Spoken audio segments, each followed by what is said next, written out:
Hello दोस्तों, स्वागत है आपका मेरे YouTube चैनल परीक्षा प्लान में। तो जैसा कि आप लोगों को पता है कि प्रीवियस ईयर के एसएसटी के क्वेश्चंस को सॉल्व कर रहे हैं। तो आज ये पेपर है 2015 का फरवरी वाला।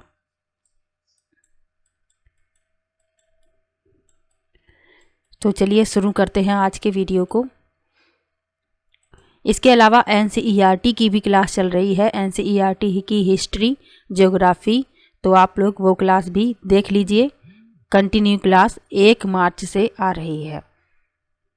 तो चलिए शुरू करते हैं आज के वीडियो को। पहला प्रश्न है, निम्नलिखित में से मानचित्रों का कौन सा एक घटक नहीं है? Which one of the following is not a component of maps? पहला विकल्प है आकार, दूसरा है प्रतीक, तीसरा है दूरी और चौथा है दिशा। तो मानचित्र के 3 घटक होते हैं, दूरी, दिशा और प्रतीक। नहीं है पूछा गया है। पहला विकल्प इसका उत्तर होगा आकार।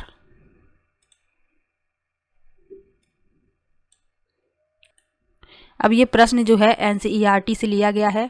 क्लास 6 का जो चैप्टर है मानचित्र, क्लास 6 में ज्योग्राफी की बुक का जो चैप्टर है मानचित्र, उससे ये लिया गया है।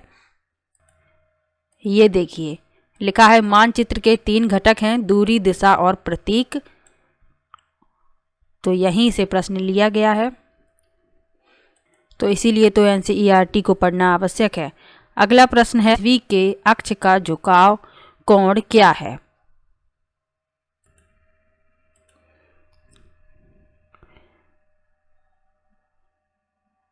अपने कक्षीय समतल पर पृथ्वी के अक्ष का झुकाव यानी आनति कोण कितना है? पहला विकल्प है 23.5 अंश, दूसरा है 45 अंश, तीसरा है 66.5 अंश और चौथा है 90 अंश। तो पृथ्वी का आनत कोण है 23.5 अंश। पहला विकल्प इसमें सही है। 23 सही, 1/2 अंश। अब प्रश्न पूछा जाता है कि दिन और रात क्यों होते हैं? तो पृथ्वी का अपने अक्ष पर घूर्णन करना ही दिन रात का कारण होता है। पृथ्वी 2 प्रकार की गति करती है, एक घूर्णन और एक परिक्रमण। अपने अक्ष पर घूमना घूर्णन कहलाता है और सूर्य के चारों ओर चक्कर लगाना परिक्रमण कहलाता है। इसके अलावा प्रश्न ये भी पूछा जाता है कि ऋतुओं में परिवर्तन क्यों होता है? तो ऋतुओं में परिवर्तन का कारण है पृथ्वी का अपने अक्ष पर झुका होना। तो ऋतु परिवर्तन का यही कारण है। इसके अलावा पृथ्वी को नीला ग्रह भी कहते हैं क्योंकि इसकी 2/3 सतह पानी से ढकी हुई है, इसलिए इसे नीला ग्रह कहते हैं। तो पृथ्वी के बारे में इतने महत्वपूर्ण तथ्यों को याद रखना है। अगला प्रश्न है, जनपद पंचायत के अंतर्गत द जनपद पंचायत हैज। पहला विकल्प है कई जिला परिषद होते हैं, दूसरा है कई नगर पालिका वार्ड होते हैं, तीसरा है कई ग्राम सभाएं होती हैं और चौथा है कई ग्राम पंचायतें होती हैं। तो जनपद पंचायत के अंतर्गत कई ग्राम पंचायतें होती हैं। चौथा विकल्प इसमें सही है, many gram panchayat under it. अगला प्रश्न है, सामाजिक विज्ञापनों पर निम्नलिखित 2 कथनों ए और बी पर विचार कीजिए और सही उत्तर का चयन कीजिए। लिखा है सामाजिक विज्ञापन वे विज्ञापन हैं जो समाज के लिए विस्तृत स्तर पर संदेश का प्रसारण करते हैं। दूसरा है सामाजिक विज्ञापन केवल सरकार द्वारा प्रस्तुत किए जाते हैं। अब इसमें जो सही हैं वह बताने हैं।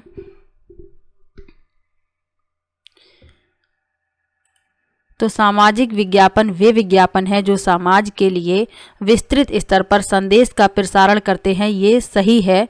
सामाजिक विज्ञापन केवल सरकार द्वारा प्रस्तुत किए जाते हैं, ये गलत है। ए सही, बी गलत, यानी कि तीसरा विकल्प इसका उत्तर है। अगला प्रश्न है, भारत का निम्नलिखित में से कौन सा राज्य कलमकारी छापे के लिए लोकप्रिय है? Which one of the following states of India is popular for the Kalamkari print? पहला विकल्प है तमिलनाडु, दूसरा है कर्नाटक, तीसरा है आंध्र प्रदेश और चौथा है पंजाब।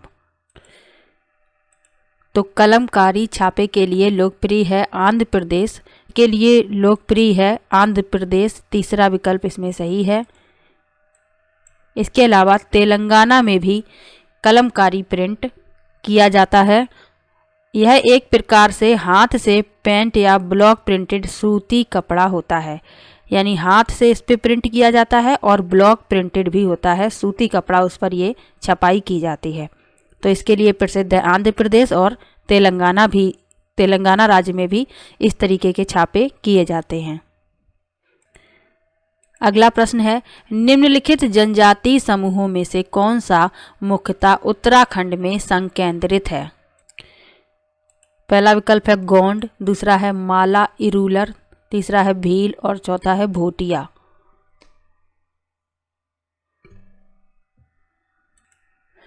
तो इस प्रश्न के लिए चौथा विकल्प सही है, भोटिया। भील जनजाति कहाँ पर पाई जाती है? ये पाई जाती है गुजरात, मध्य प्रदेश, छत्तीसगढ़, महाराष्ट्र और राजस्थान में। माला इरूलर ये कहाँ पर पाई जाती है? ये तमिलनाडु क्षेत्र में पाई जाती है। गोंड जनजाति कहाँ पाई जाती है? गोंड जनजाति जो है यह मध्य और दक्षिण मध्य भारत में स्थित है। तो इन सब के बारे में भी याद रखना है। अगला प्रश्न देखते हैं। अगला प्रश्न है, लगभग 2000 वर्ष पूर्व निम्नलिखित में से कौन से शासक रेशम मार्ग पर नियंत्रण रखने के लिए सर्वाधिक प्रसिद्ध थे?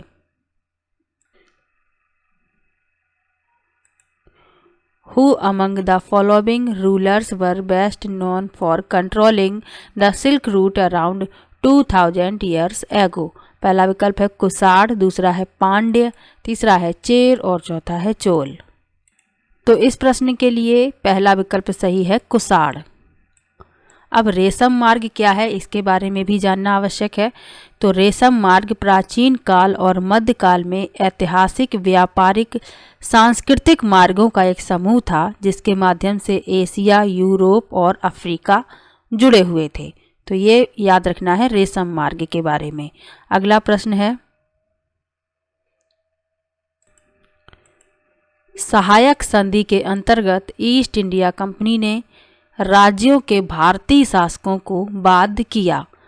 पहला विकल्प है, वे अपनी स्वतंत्र सैनिक शक्ति रखेंगे, कंपनी द्वारा सुरक्षा प्रदान नहीं होगी, परंतु फिर भी इसके रखरखाव का खर्चा उन्हें वहन करना होगा। दूसरा विकल्प है, वे अपनी स्वतंत्र सैनिक शक्ति नहीं रखेंगे, बिना किसी रखरखाव के खर्चे के वे कंपनी द्वारा सुरक्षा प्राप्त करेंगे।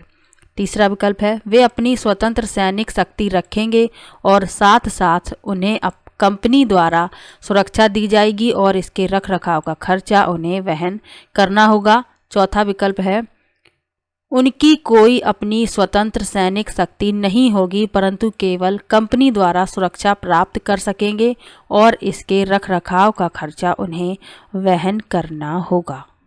तो सहायक संधि के अंतर्गत ईस्ट इंडिया कंपनी ने राज्यों के भारतीय शासकों को बाध्य किया कि उनकी कोई अपनी स्वतंत्र सैनिक शक्ति नहीं होगी, परंतु केवल कंपनी द्वारा सुरक्षा प्राप्त कर सकेंगे और इसके रखरखाव का खर्चा उन्हें वहन करना होगा। चौथा विकल्प इस प्रश्न का उत्तर है। अगला प्रश्न है, अहोम के विषय में निम्नलिखित में से कौन सा एक तथ्य नहीं है? Which one of the following is not a fact about Ahom? पहला विकल्प है, अहोम राज्य कुलों में विभाजित था जिन्हें पाइक कहा जाता था। दूसरा है, अहोम समाज बहुत ही परिष्कृत था। तीसरा है, भुइया लोगों की पुरानी राजनीतिक व्यवस्था का दमन करके अहोम राज्य की स्थापना की गई। और चौथा है, अहोम राज्य बेगार पर निर्भर था। तो कौन सा तथ्य नहीं है पूछा गया है। ये तीनों ही अहोम राज्य के बारे में सही हैं, पर चौथा इसमें नहीं होगा। लिखा है, अहोम राज्य कुलों में विभाजित था जिसे पाइक कहा जाता था। तो अहोम राज्य जो है असम में ब्रह्मपुत्र घाटी में एक मध्ययुगीन साम्राज्य था। यह बहुत ही परिष्कृत था। भुइया लोगों की पुरानी राजनीतिक व्यवस्था का दमन करके अहोम राज्य की स्थापना की गई थी। ये सब इसके बारे में सही है। ये पहला वाला इसके बारे में सही नहीं है और नहीं है पूछा गया है, इसलिए पहला इसका उत्तर है। अगला प्रश्न है, हैगियोग्राफी संबंधित है। पहला विकल्प है संत के जीवनी लेखन से, दूसरा है संत के आत्मकथा लेखन से, तीसरा है शासक के जीवनी लेखन से और चौथा है शासक के आत्मकथा लेखन से। तो हैगियोग्राफी संबंधित है संत के जीवनी लेखन से। पहला विकल्प इसमें सही है। Writing of a saint's biography, पहला विकल्प इसमें सही है। अगला प्रश्न है, निम्नलिखित में से कौन सा एक उष्णकटिबंधीय घास स्थल है। पहला विकल्प है सवाना, दूसरा है स्टेपी, तीसरा है डाउन और चौथा है पंपास। तो उष्णकटिबंधीय घास स्थल है सवाना, पहला विकल्प इसमें सही है। उष्णकटिबंधीय घास के मैदान जो हैं वह भूमध्य रेखा के दोनों ओर होते हैं। सवाना कहाँ पर है? पूर्वी अफ्रीका में। अब स्टेपी, डाउन और पंपास कहाँ पाए जाते हैं, इनके बारे में भी जानना आवश्यक है। तो स्टेपी पाए जाते हैं मध्य एशिया में, डाउन पाए जाते हैं ऑस्ट्रेलिया में और पंपास पाए जाते हैं अर्जेंटीना में। तो इनके बारे में भी याद रखिएगा। अगला प्रश्न है, खाद्य सुरक्षा के विषय में निम्नलिखित दो कथनों ए और बी पर विचार कीजिए और सही उत्तर का चयन कीजिए। लिखा है, कृषि के विकास का चरम लक्ष्य खाद्य सुरक्षा को बढ़ाना है। खाद्य सुरक्षा से अभिप्राय प्राकृतिक आपदाओं के दौरान जब खाद्य सामग्री की कमी होती है तब सभी लोगों को खाद्य सामग्री उपलब्ध कराना है। तो खाद्य सुरक्षा के विषय में जो सही हैं, दोनों ही सही हैं, ए और बी, यानी पहला विकल्प इसका उत्तर है। अगला प्रश्न देखते हैं।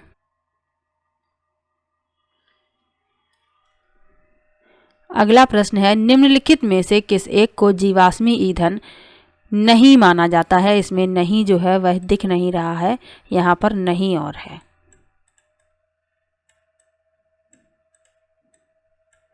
तो जीवाश्मी ईंधन नहीं माना जाता है। पहला विकल्प है पेट्रोलियम, दूसरा है प्राकृतिक गैस, तीसरा है जलाऊ लकड़ी और चौथा है कोयला। तो जलाऊ लकड़ी जो है वह जीवाश्मी ईंधन नहीं है, फायरवुड। जीवाश्म ईंधन होते क्या हैं? तो जीवाश्म ईंधन जो है लाखों साल पहले जीवित जीवों के मृत अवशेषों से जीवाश्म ईंधन का निर्माण हुआ है। पेट्रोलियम, प्राकृतिक गैस और कोयला, ये तीनों ही जीवाश्मी ईंधन हैं, लेकिन जलाऊ लकड़ी नहीं है और नहीं है पूछा गया है। अगला प्रश्न है, निम्नलिखित में से कौन सा केवल तटीय क्षेत्रों में अत्यधिक विनाश कर सकता है। पहला विकल्प है सुनामी, दूसरा है ज्वालामुखी, तीसरा है ज्वार भाटा और चौथा है भूकंप। तटीय क्षेत्रों में पूछा गया है, पहला विकल्प सही होगा सुनामी। तो सुनामी जो शब्द है इसकी उत्पत्ति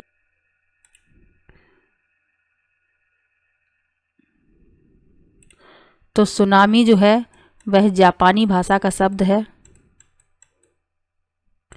जिसमें सु का अर्थ है बंदरगाह और नामी का अर्थ है लहरें। तो ये भी याद रखिएगा। अगला प्रश्न है, पृथ्वी की सबसे आंतरिक परत मुख्यतः बनी है। पृथ्वी की सबसे आंतरिक परत पूछी गई है, किससे बनी है। पहला विकल्प है सिलिका एवं लोहे से, दूसरा है निकल एवं एल्यूमिना से, तीसरा है सिलिका एवं एल्यूमिना से और चौथा है निकल एवं लोहे से। तो सबसे आंतरिक परत है जो पृथ्वी की वह बनी है निकल एवं लोहा से। चौथा विकल्प इसमें सही है। तो पृथ्वी की 4 मुख्य परतें हैं। सबसे बाहरी परत है ठोस परत, उसके बाद है मेंटल, उसके बाद है बाहरी कोर और फिर है आंतरिक कोर। तो ये 4 परतें होती हैं पृथ्वी में। अगला प्रश्न है, निम्नलिखित में से कौन सी एक आकृति नदी के निक्षेपण कार्य का परिणाम है। पहला विकल्प है विसर्प, दूसरा है चाप झील, तीसरा है जल प्रपात और चौथा है बाढ़कृत मैदान। तो इस प्रश्न के लिए चौथा विकल्प सही है, बाढ़कृत मैदान।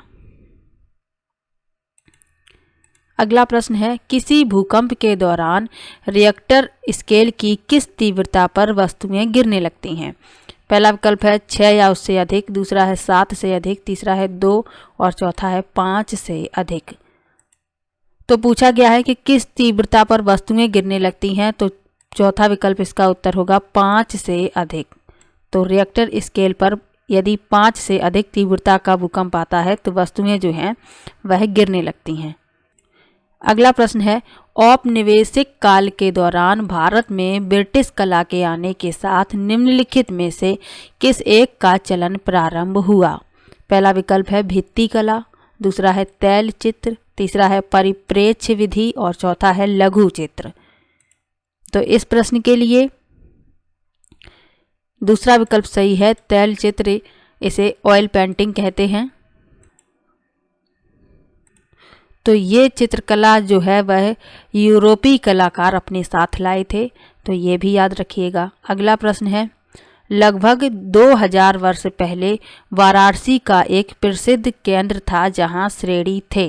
पहला विकल्प है बौद्ध मठ, दूसरा है शिल्पकारों और व्यापारियों के संघ, तीसरा है कृषि उत्पादन के लिए प्रयुक्त लोहे के हलों के फाल और चौथा है धातु के सिक्के जिन पर आकृतियाँ बनाई जाती थीं। तो इस प्रश्न के लिए दूसरा विकल्प सही है, शिल्पकारों और व्यापारियों के संघ।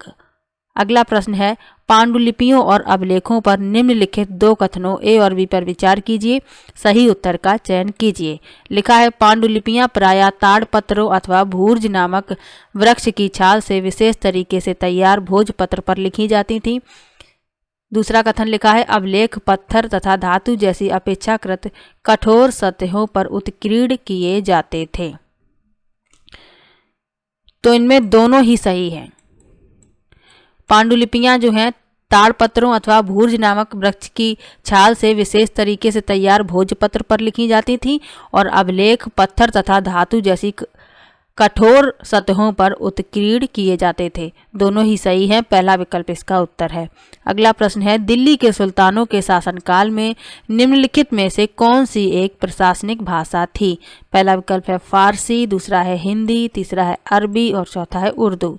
तो दिल्ली के सुल्तानों के शासनकाल में प्रशासनिक भाषा थी फारसी, पहला विकल्प इसमें सही है, पर्शियन। अगला प्रश्न है, बौद्ध धर्म में बोधिसत्व थे। पहला विकल्प है वे लोग जिन्होंने निर्वाण प्राप्त किया, दूसरा है चीनी बौद्ध तीर्थयात्री, तीसरा है बौद्ध विद्वान और चौथा है बुद्ध की प्रतिमाएं। तो बोधिसत्व थे वे लोग जिन्होंने निर्वाण यानी प्रबोध प्राप्त किया, पहला विकल्प इसमें सही है। अगला प्रश्न है, चोल साम्राज्य में सभा का सदस्य बनने के लिए निम्नलिखित में से कौन सी एक शर्त नहीं थी? पहला है उनकी उम्र 25 से 70 वर्ष के बीच होनी चाहिए, दूसरा है उनके पास अपना घर होना चाहिए, तीसरा है उन्हें वेदों का ज्ञान होना चाहिए और चौथा है उन्हें भूमि का स्वामी होना चाहिए जहां से भू राजस्व वसूला जाता है। तो कौन सी शर्त नहीं है पूछी गई है? पहला इसका उत्तर होगा, ये तीनों ही शर्तें थीं चोल साम्राज्य में सभा का सदस्य बनने की, लेकिन पहली जो लिखी हुई है कि उनकी उम्र 25 से 70 के बीच होनी चाहिए, ये शर्त नहीं थी और नहीं ही पूछी गई है। तो ये क्यों गलत है? यहाँ लिखा है 25, तो यहाँ पर होगा 35 कि उनकी उम्र जो है 35 से 70 के वर्ष के बीच होनी चाहिए, इसीलिए ये गलत है, यहाँ 25 लिखा हुआ है। अगला प्रश्न देखते हैं, रॉलेट अधिनियम 1919 का विरोध किया गया था क्योंकि? पहला विकल्प है इसने मुसलमानों के लिए पृथक निर्वाचन क्षेत्रों का अधिकार प्रदान किया था, दूसरा है इसने भारतीयों के हथियार रखने पर रोक लगाई थी, तीसरा है इसने अभिव्यक्ति की स्वतंत्रता जैसे मौलिक अधिकारों पर अंकुश लगाया तथा पुलिस को और अधिक अधिकार दिए थे और चौथा है प्रांतों में द्वैध शासन लागू किया था। तो इस प्रश्न के लिए तीसरा विकल्प सही है, इसने अभिव्यक्ति की स्वतंत्रता जैसे मौलिक अधिकारों पर अंकुश लगाया था तथा पुलिस को और अधिक अधिकार दिए थे, इसलिए रॉलेट अधिनियम 1919 का विरोध किया गया था। अगला प्रश्न है, चाणक्य के अनेक विचार एक पुस्तक में लिखे गए हैं जिसे जाना जाता है। पहला विकल्प है अथर्ववेद, दूसरा है यजुर्वेद, तीसरा है धर्मशास्त्र और चौथा है अर्थशास्त्र। तो चाणक्य, जिन्हें विष्णुगुप्त और कौटिल्य के नाम से भी जाना जाता है, तो उनके जो विचार हैं वह अर्थशास्त्र में लिखे गए हैं। चौथा विकल्प इसमें सही है। अगला प्रश्न है, गर्भगृह कुछ प्रारंभिक हिंदू मंदिरों का सबसे महत्वपूर्ण भाग था। पहला विकल्प है मंदिरों में वह स्थान जहां लोग एकत्रित हो सकते थे। दूसरा है गुफाएं, जिन्हें मूर्तियों तथा भित्ति चित्रों द्वारा पूरी तरह सजाया जाता था। तीसरा है वह स्थान जहां मुख्य देवी या देवता की मूर्ति को रखा जाता था। और चौथा है वह स्थान जहां धार्मिक अनुष्ठान नहीं किए जाते थे। तो गर्भगृह वह स्थान होता था जहां मुख्य देवी या देवता की मूर्ति को रखा जाता था। तीसरा विकल्प इसमें सही है। अगला प्रश्न है, निम्नलिखित घास भूमियों में से कौन सी अमेरिकी मूल निवासियों का निवास स्थल है। पहला विकल्प है स्टेपी, दूसरा है पंपास, तीसरा है बेल्ट्स और चौथा है प्रेयरीज।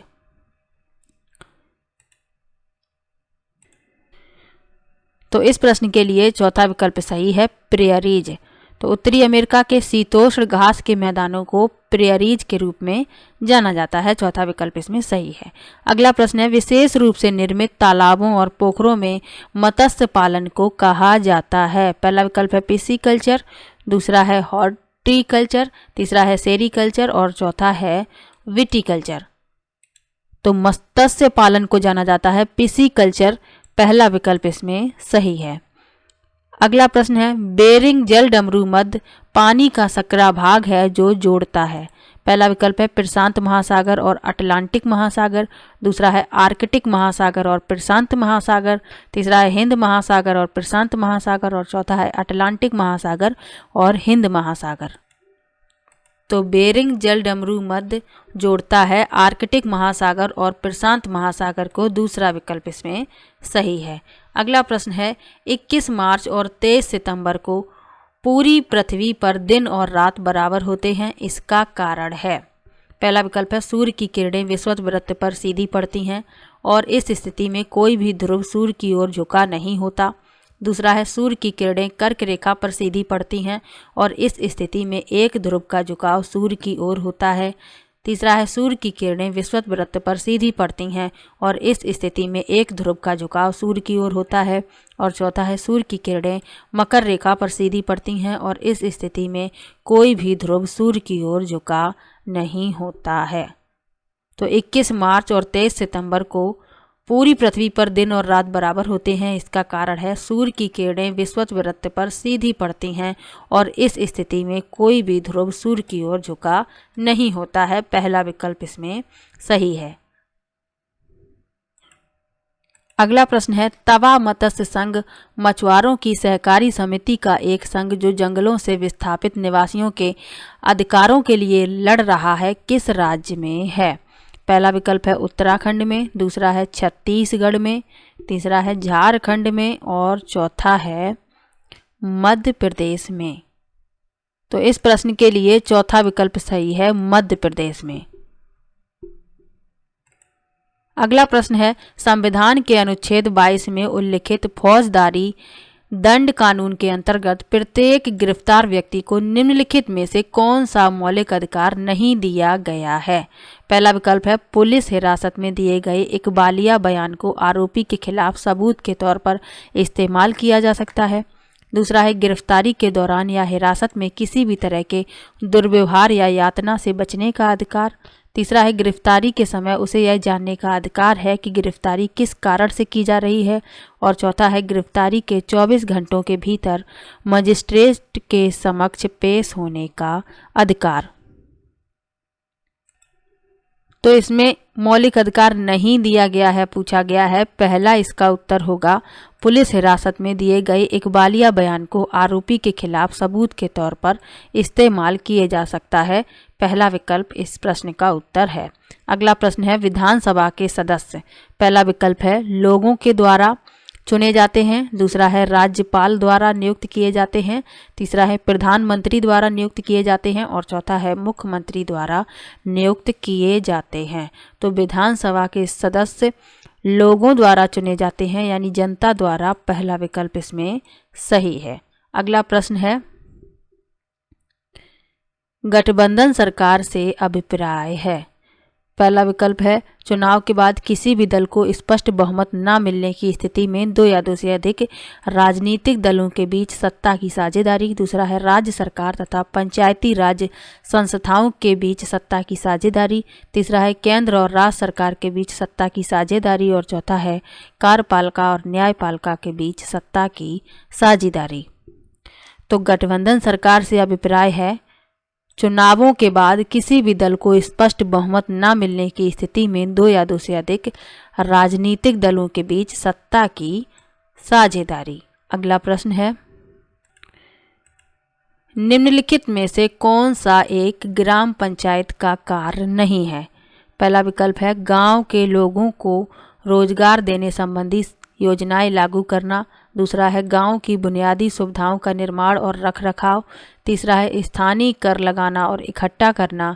और चौथा है ग्राम पंचायत अपने पंचायत सचिव को चुनती है।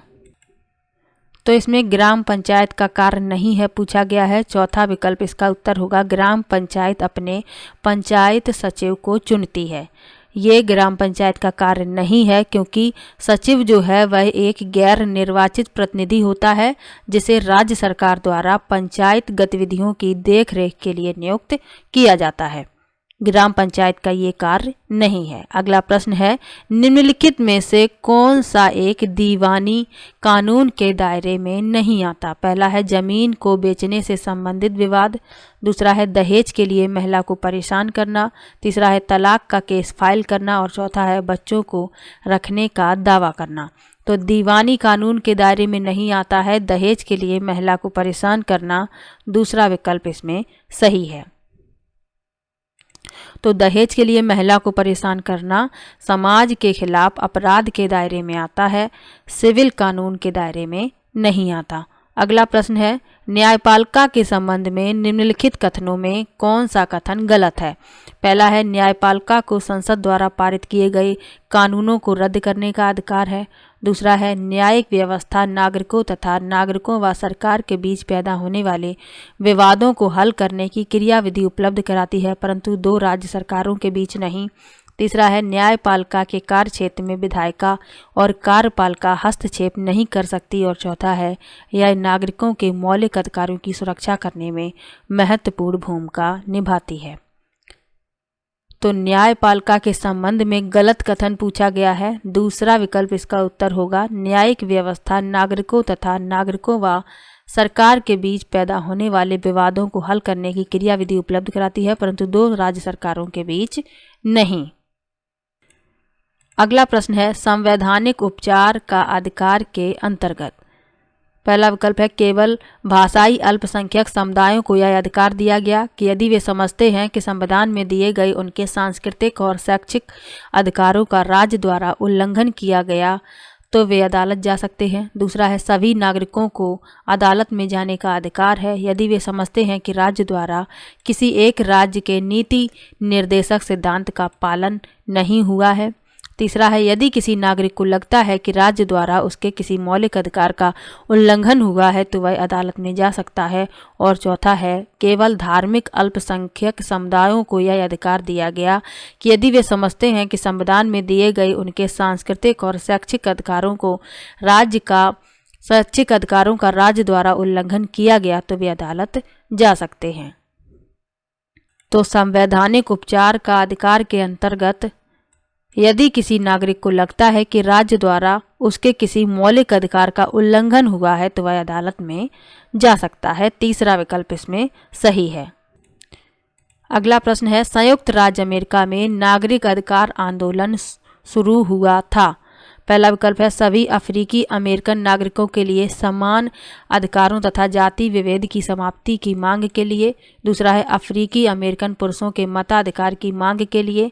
तीसरा है अफ्रीकी अमेरिकन वरिष्ठ नागरिकों की सामाजिक सुरक्षा की मांग के लिए। और चौथा है अफ्रीकी अमेरिकन महिलाओं के मताधिकार की मांग के लिए।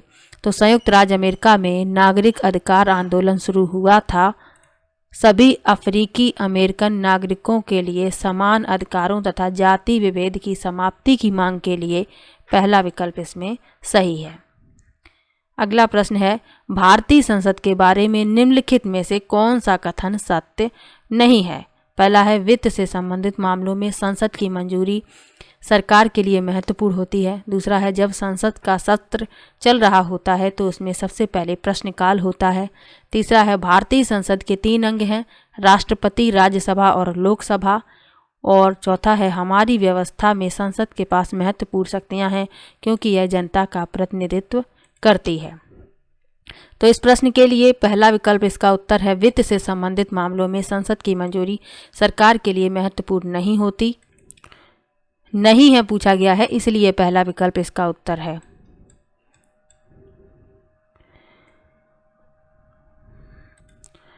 तो आज का ये वीडियो यहीं पर समाप्त होता है। यदि आपको किसी भी प्रश्न में डाउट हो तो कृपया कमेंट बॉक्स में ज़रूर लिखिएगा। मिलते हैं नेक्स्ट वीडियो में सितंबर 2015 वाले पेपर के साथ।